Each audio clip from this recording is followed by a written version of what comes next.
What's up, YouTube? My name is Trent Wel-Don. Welcome back to my channel, Wel-Don Aquatics. Thought it was finally time to give you the grand tour and take you through all the tanks that I run, how I run them, what fish I'm keeping, filtration, kind of give you a generic breakdown of all the tanks I have, and we'll go further into detail and give you the preview even on the new fish I've got in the quarantine tank right now, and give you some updates on some future projects I have coming. So let's get started. So we'll start with the tank that I have had running the longest.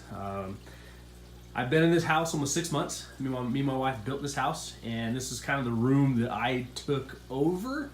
She was very generous and kind to let me take this over. So this is my 75-gallon tank. I do have it set up with a sump. So what a sump is, we'll start there. What a sump is, it's a tank underneath your tank that's going to run your filtration for you. It doesn't have to be high tech. Some of them can be super expensive. Some of them are very simple. So my sump is a pre-manufactured one, but I changed it to meet specific standards that I wanted. So for example, I actually cut out some chambers to build this as a higher capacity trickle tower sump, and I'll explain what that is here and how that works. So in this 5-gallon bucket, I have it full of these. These are just pot scrubbies. I got these at the dollar store. They're super cheap. I found these out from the King of DIY and also Sergeant Tank Pets. They give a really good explanation on how these work. So what this is just plastic, but it has so much surface area for beneficial bacteria to grow on that with this bucket being full, I could run a higher bio load in my tank than I would with any other filter. So the water drains in, overflows up the overflow, comes down. I have it hitting the pre-filter. That is a super cheap polyfill that I buy at Walmart, a big bag, $10. It lasts me a couple months, maybe 6 months. And I change that out weekly. So that is right there is pulling out a lot of uneaten food, snails that get trapped down there, plant matter. So that's in essence polishing the water. Now that water is gonna rain through this bucket, which is full of those pot scrubbies, and gonna trickle out here at the bottom. Now to boost this, I used a lighting diffuser. It's pretty jerry-rigged, but I zip-tied it together to make a stand for the bucket, and it has worked beautifully. Now underneath that, I have bags of ceramic media and lava rock in here that is acting as a submerged media. So it's another place for bacteria to grow on. And that's all we're looking for in a filter. A filter really is just an area that we are giving bacteria a place to grow. That's all we're doing. This is why filtration is actually one of my favorite things on fish tanks now, is how can I set it up to make bacteria grow faster, stronger, more reliable. And that leads me into this piece of equipment right here. Now this piece of equipment it's a reactor. It's set up to really be used on a reef tank. So what's happening is there's a small pump to the left, pumps water in, forces it down, and it forces its way back up out of the reactor. A lot of people will use that to put carbon in there, even some ceramic media. You're just forcing water over the media. But instead, I filled it just with a little bit of sand and created my own fluidized filter. Now sand, believe it or not, has an extremely high porous rate, surface area for bacteria to grow on. I actually shut this down for a week kind of as an experiment to see what would happen to the tank. And I noticed that my water got a little cloudy. So I'm pretty sure I had a bacteria bloom going on. It was struggling to catch up. But also when I turned this back on, it stunk. I finally had to crack it open, and there was a biofilm of dead bacteria in there. So that proved to me that sand has an extremely high surface area for bacteria to grow on. So it's very beneficial. Kind of a fun project I did, nothing major. I got a sponge filter in here. That's going on another tank. So what I'm doing right now is I am seeding that sponge filter. And I'll explain more of sponge filters here in my other tanks as we get going. And I'll explain more into that seeding process I'm talking about. So as the water continues to flow through the sump, it's going to hit this metallomat. This is a very porous material. Water flows right through it. A lot of people use it in koi ponds because it catches such large debris. I really just wanted to experiment with it. That's all it came down to, something to another surface for bacteria to grow on. And then it moves into the final chamber, where I just have another bag of lava rock for kicks and giggles, and my return pump. So that's what this line, this big line here is. Water flows down through the sump and has to return back up to the tank. So let's get back to the tank that I'm sure everybody really wants to talk about. Enough of my sump and filtration. So again, so this is a 75-gallon tank, and this is next to the 40-gallon breeder. Is honestly one of my favorite setups. This tank is 4 feet long, 18 inches front to back, and 22 inches tall. So it gives a nice footprint for aquascaping, fish. You can really use your imagination on these tanks. So lighting this tank, we'll kind of start top to bottom, and then we'll get on the livestock. Lighting this tank is a Fluval 2.0 light. This is turned up all the way. I learned about this light from Aquarium Co-op, and I got this on their Black Friday sale around Thanksgiving. This light is spectacular, but this thing is excellent for growing plants.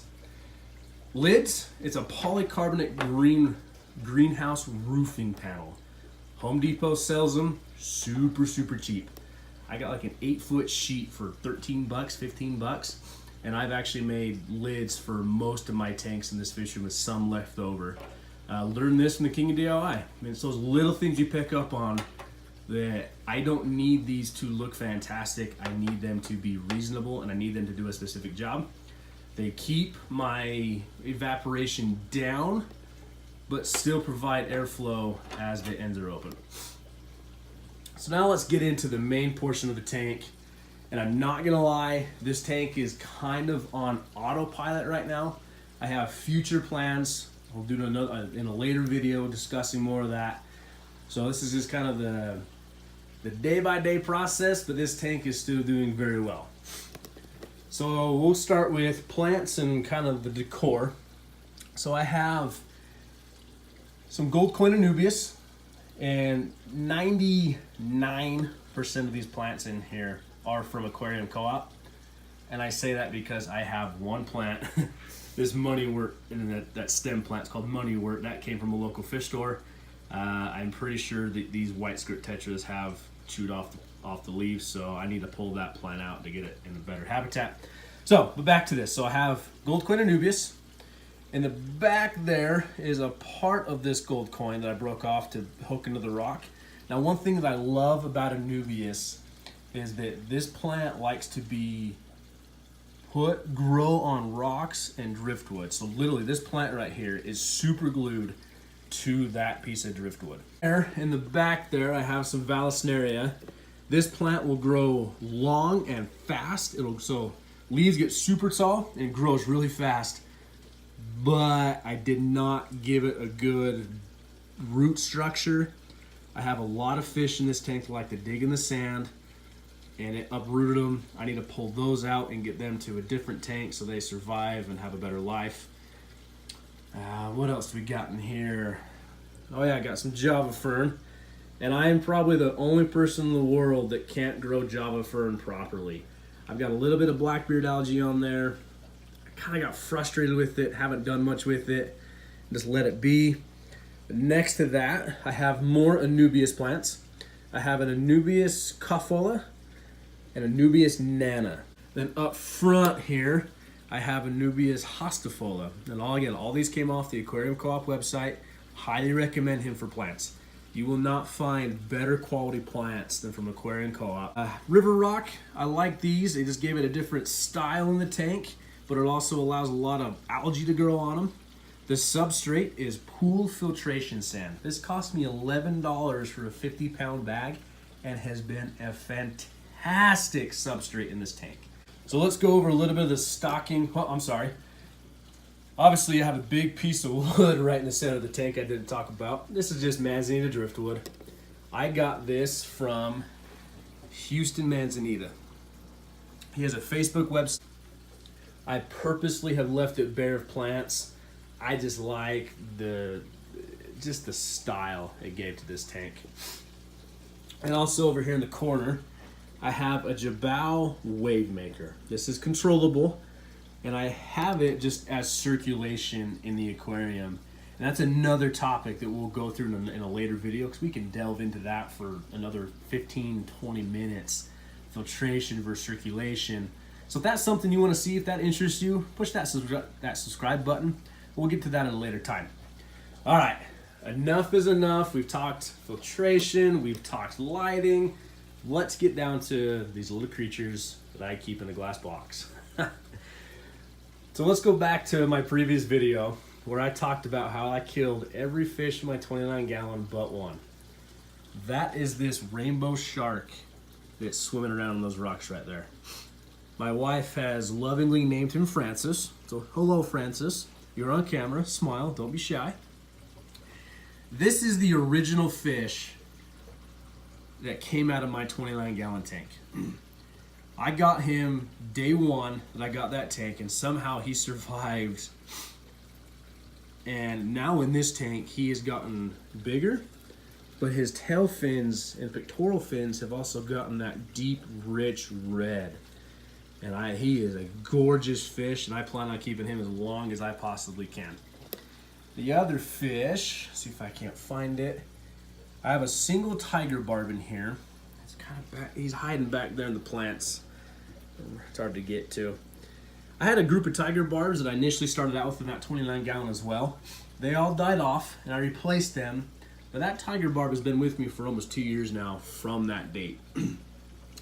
Unfortunately, when I moved to this house, I lost the rest of my tiger barbs. They are an underrated, simple fish to keep. A lot of personality when they get in the group, and they grow rather large than what people realize. But the main stocking of this tank, my highlight in this tank, is these gold barbs. A lot of people say, oh, they just look like overgrown goldfish. And I'll look down the side of them. They get that nice, rich gold coloration right there. That's a fantastic shot of one. Excuse the algae on the glass, I need to scrape it. They get a emerald green stripe down their side. And I think it is beautiful. They also get the nice orange coloration in their fins. I saw these in my local fish store, shrugged them off, but then I went to a local breeder who had a pair, and I instantly fell in love with them. I had to have them. I have future plans for these fish as well. Then my next favorite, absolute favorite fish in this tank is this guy right there. He's dipping down. Oh, he's in the back now. He's right behind that leaf. I've showcased him on my Facebook page, Wel-Don Aquatics. That is a redhead geophagus. Now, geophagus literally translates to earth eater, as you just saw him do. He'll pick up mouthfuls of sand, sift it through his gills, looking for particles of food that's left in the sand. Now, this guy, he is barely starting it. He's gonna get a nice red hump on his head, and then he's gonna get some metallic turquoise down his side. It's hard to pick up on camera, especially when he's being a punk and being camera shy, but that coloration is really starting to move in. Now, I bought him from my local fish store, and I've actually seen the parents of that specific fish. Even the female has some colors going on that females generally don't. So I got him as a juvenile. So I've been raising this fish out, and I can't wait until he's in that 5 to 6 inch range and just fully displaying his colors. I've also got these little guys in here. My wife calls these the spaz fish. These are an emerald green cory cat. Some of my favorite fish in this hobby now. They just scurry around the tank. They're a fantastic bottom feeder. And with this sand substrate, they actually like to dunk their heads into the sand looking for food. One thing that people will often see with their quarter cats and they get concerned is that they'll swim up and down the side of the tank, and people freak out, like, kind of like that guy's doing right. Oh, he was doing it before I get the camera over. They'll dart to the surface. These fish actually breathe air. So they'll dart up and down to the surface, grabbing gulps of air, and then go back down to the bottom and swim around. Quarter cats, they like to be kept in a group of at least 6. Keep maybe minimum of 5. 5 to 6 is the smallest I would go. They're a very social fish, and they feel that security in number. That's kind of the same thing with the gold barbs. I have about 15 in here, but even I would not recommend going under 6 with these guys. It helps diffuse aggression, but it also gives them that sense of security, and they'll school together really well. Kind of a random fish I have in here is these white skirt tetras. I got them for free from a local hobbyist, put them through quarantine, liked them while they're in quarantine, but now that they're in my display tank, they're not my favorite. They give a nice aspect to it, but they just don't add the flair I was hoping for. Yeah, but if somebody wanted a nice, just simple community fish, white skirt tetra, commonly available. But then my oddball fish, and I got 2 of them in here, is these guys. These are one of the creepiest fish, and I cannot believe that I found them in my hometown where I live here in Utah for free. I got 2 of these guys. These are a blind cave tetra. They have evolved to literally have no eyes. They move around the tank on a sense of smell and with their mouth. They'll actually go around mouthing things. I watch them mouth other fish, not harming them, but just trying to figure out where they are and what they're doing. Thing I am forgetting, I gotta point this out. I'm running this tank just off a 300 watt heater, but this piece of equipment right here, best $30 you will ever spend. This is a Finex heater controller. It's an external heater controller. So I turn the thermostat on my heater almost all the way up. You plug it into this and you can set the temperature right here and get a digital readout. This controls the thermostat in the heater so much better. My tanks have stayed more stable since I've been using these, and I highly recommend this product. Move on. I'm going to block the camera. You can't see the quarantine tank yet. We'll save that for last. We're going to come over to my 2 10-gallon tanks, and these are my guppy tanks. In the left one here, I have super red Delta guppies. Bought these from my local fish store. I started with the trio. Mind you, 1 male, 2 females, and now I've probably got 30 guppies running around this tank right now. They have been breeding non-stop in this tank. And a lot of people will tell you you need to pull the parents or pull the fry so the parents don't cannibalize the fry. Now that is true, but I experimented from what other people have suggested, and I got a lot of this floating guppy grass.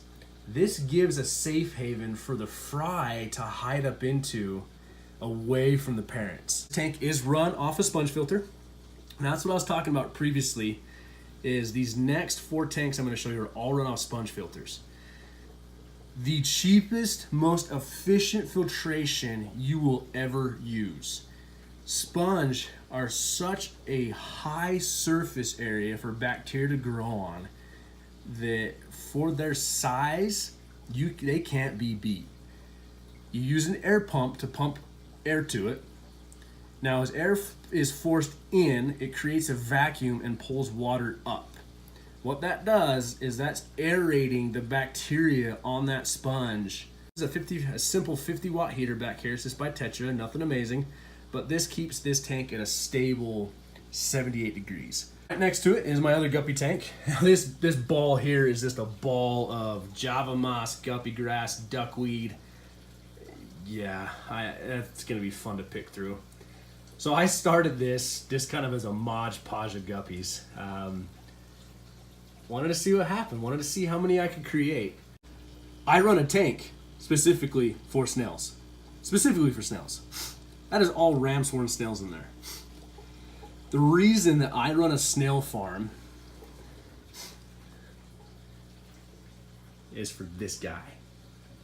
This is my, I have to be careful. I say favorite tank. My 75 is my favorite tank. That's my favorite tank. You see the issue here.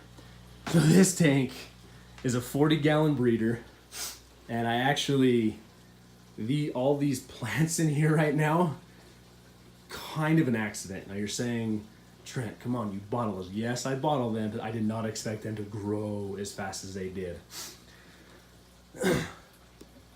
But this guy right here is the highlight of my fish room.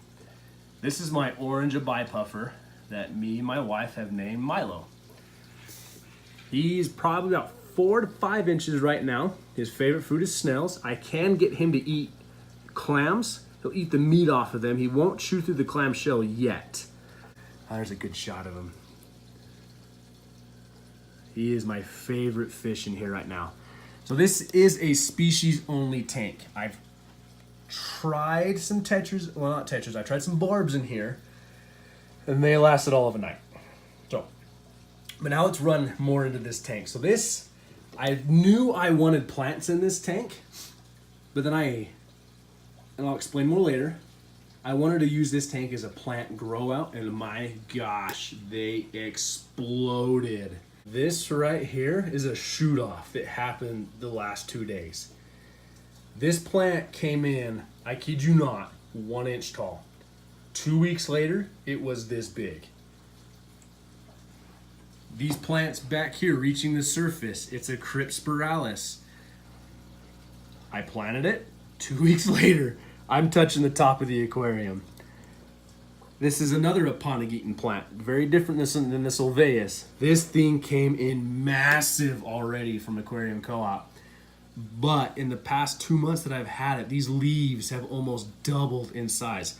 I have a leaf off this that is stretching almost, mind you, this is a 3-foot aquarium. That leaf is almost stretching from corner to corner. It is getting there. I put this tiger lotus,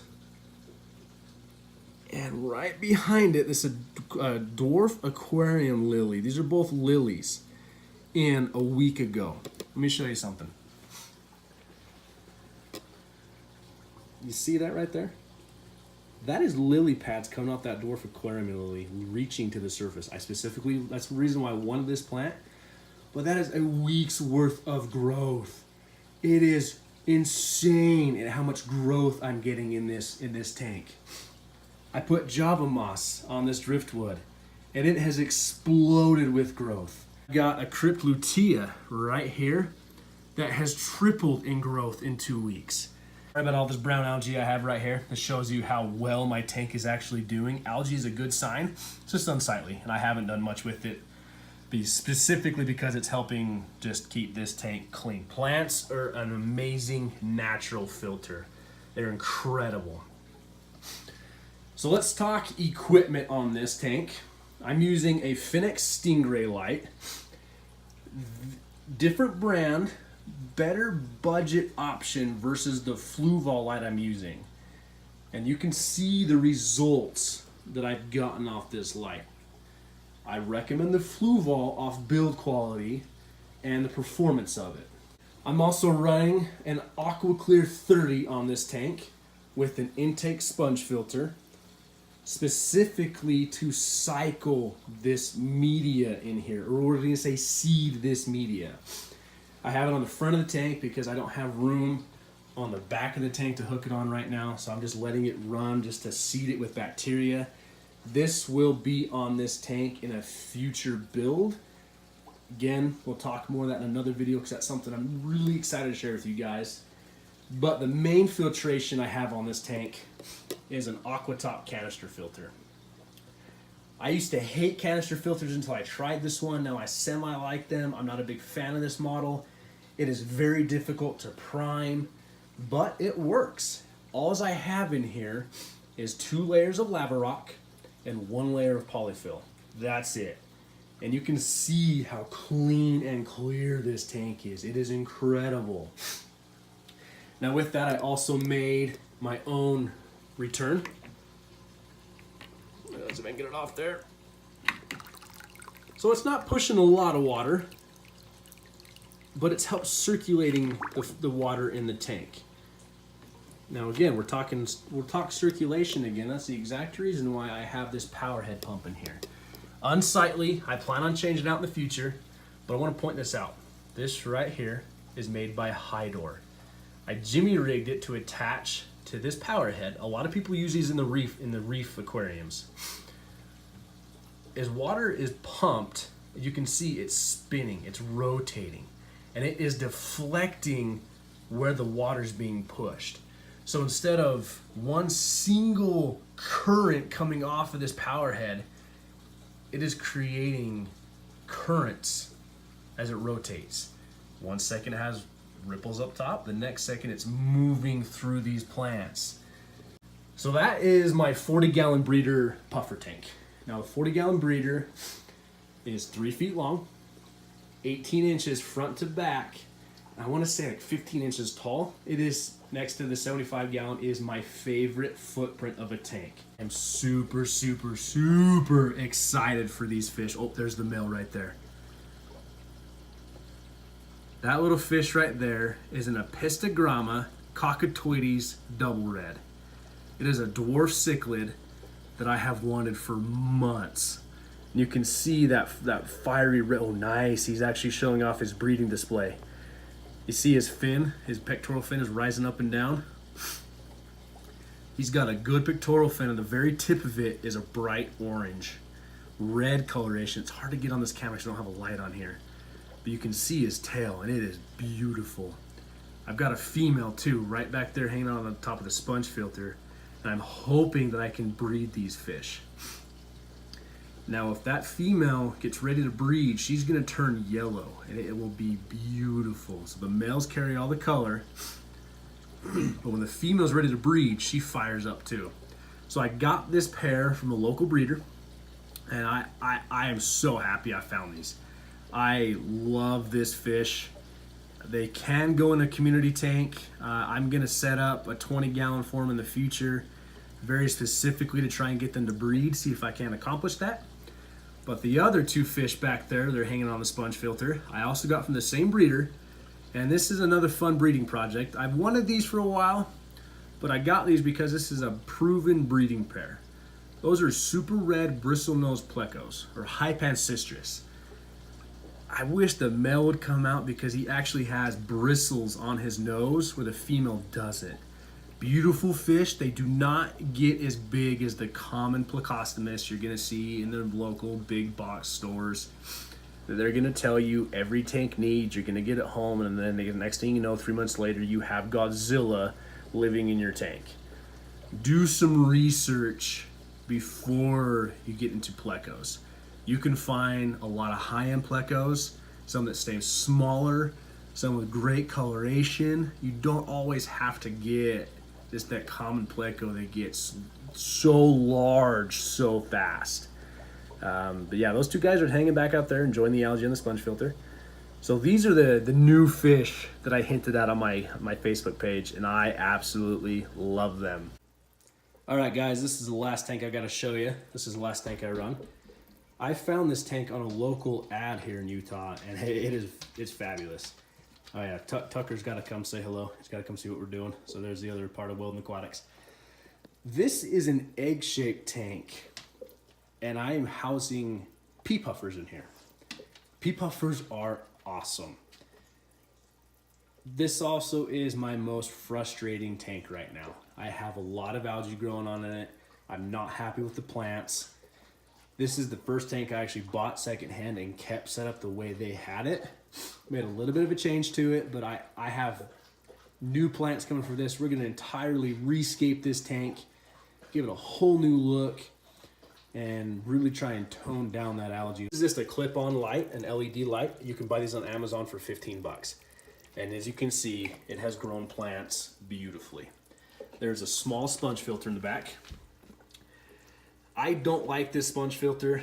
The bottom of it actually unscrews where you can house carbon, gravel, So that sponge filter I was talking about that I was seeding in my sump will be used in this tank. Again, it's a small 25 watt heater. It keeps this tank at a stable 78 degrees. And there are the pea puffers. Oh, they were cruising around. There we go. It's hard to see through the algae. I know, I'm sorry. But these guys are awesome. One of my favorite fish. My wife has named one of these fish Pee-wee. You ask her which one, she'll tell you she has no idea because I don't either. They all look the same. But anyways, I know I'm breaking the internet when I say I have 6 pea puffers in here, because I do.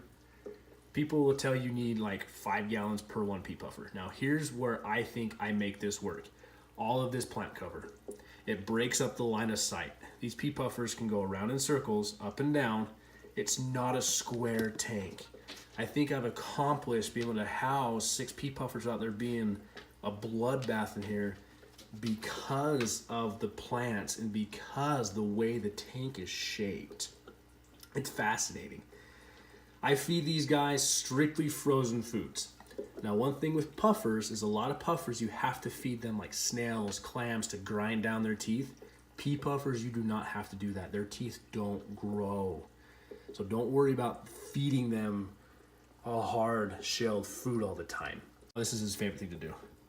Whenever he sees a fish, he has to go investigate and make sure everything's okay in the tanks. So that is the pea puffer tank, guys. And that is the last tank I've got to show for you tonight. I appreciate you coming along. I appreciate you letting me share this hobby with you and share my tanks with you.